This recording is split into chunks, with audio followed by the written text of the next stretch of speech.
I am Diana Rachel. I am the voice behind The Spirited Witch, Practical Living for Spooky People.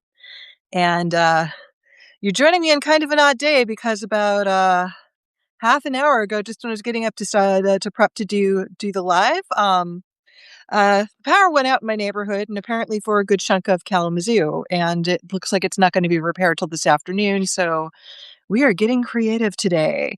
And also, it is a good thing that we have some extra ways of staying warm around here. So that's that's me starting my Monday. So for those who are joining, thank you. I'm happy to see you here. I always appreciate anyone who's willing to take the time with me. If you have your own insights and thoughts on the readings, I do encourage you to share what comes up.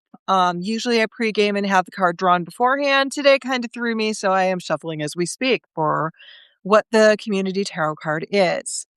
And so what I've been doing weekly since July is pulling a single card for a community reading. And basically every week, that's sort of the theme, the meditation for the week.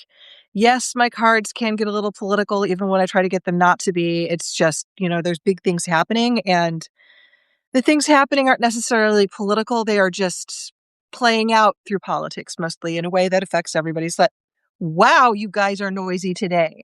Okay, so my cards have some opinions, and okay, apparently they decided to do all of them today.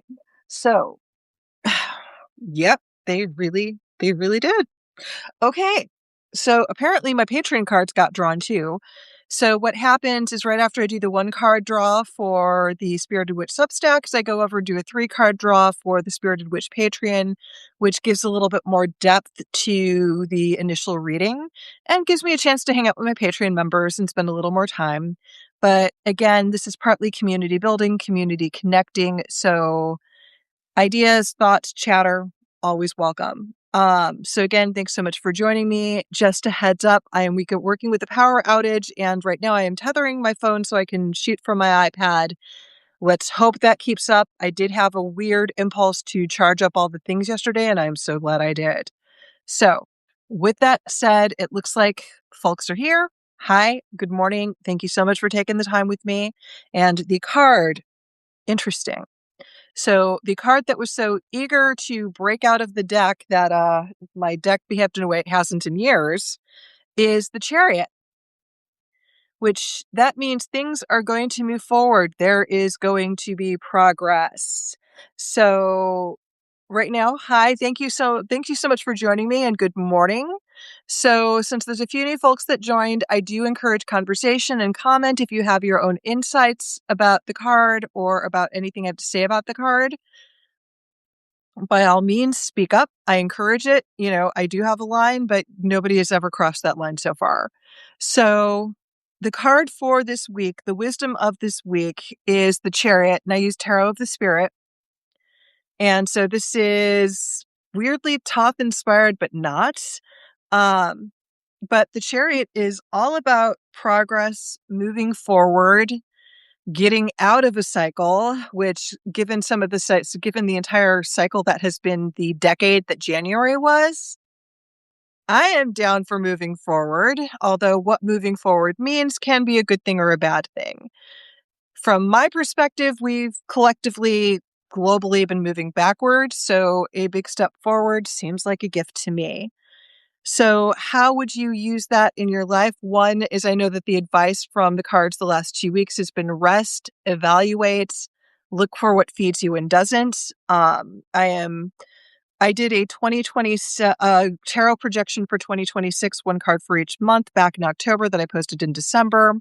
And so every month I've been writing a piece on each card that got drawn for that month. And it was, I don't have it memorized. I believe it was 5 of Cups inverted for February.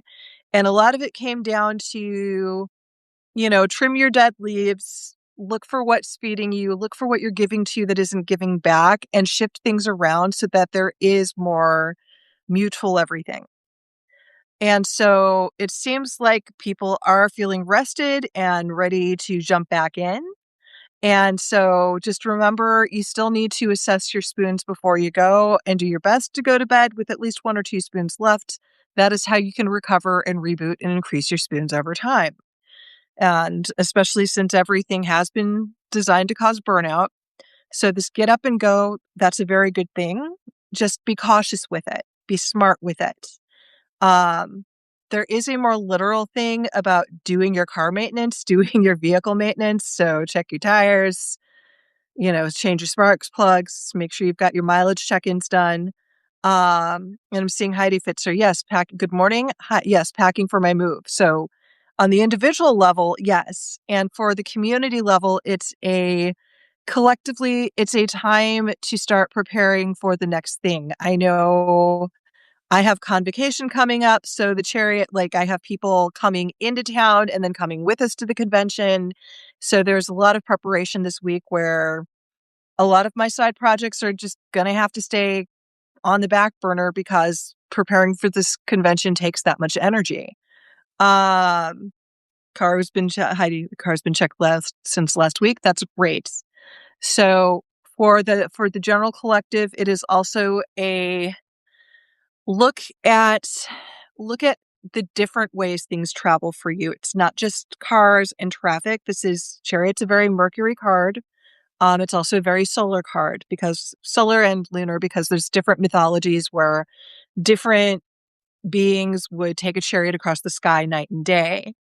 And so that means looking into deeper cycles. If you are inclined towards astrology, looking at what is going on for about the next 30 days or so for you specifically, but also for your community. If you can figure out at what point your community was founded, at what point the first house in your neighborhood was built, you can pinpoint that as a way of doing an astrological reading and figure out what the likely arc is for what's going on. So that's what I've got for you this morning. And if anyone, and so thank you so much, Heidi, for speaking up. Is there anyone else who has any other insights or had any recent divinations that seem to be relevant to this?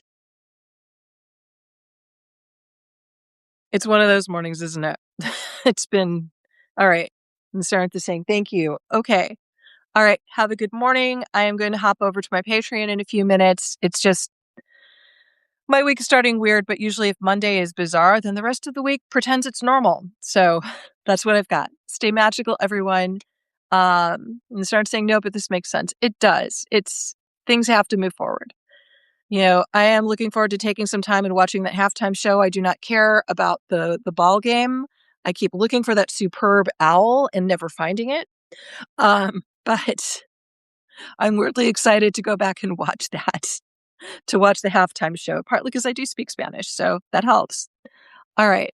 Stay magical, everyone, and have a wonderful day wherever you are. And that usually I post tarot. So for those that are new to this particular live, for those that my subscribers to my newsletter do get this live in their email, usually towards the end of the day.